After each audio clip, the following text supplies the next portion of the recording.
পর্যায়ে বুঝতে পারছেন আসলে এদের পেছনে এখন লোক। ধরেন এদেরকে মূলত সাপোর্ট দিয়েছিল বিপ্লবে বিএনপি আর জামাত।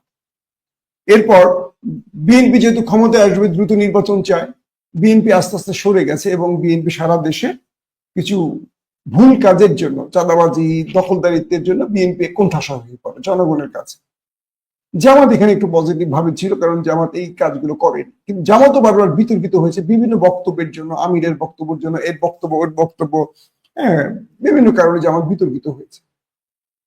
কিন্তু ছাত্ররা হঠাৎ করে কখনো বিএনপি কখনো জামাতকে এমন ভাবে খোঁচানোর চেষ্টা করছে যারা নিজেদেরকে একটু ব্রাহ্মণ ভাবার কারণে এখন তারা দেখছে যে আসলে তাদের পেছনে কোনো লোক নেই।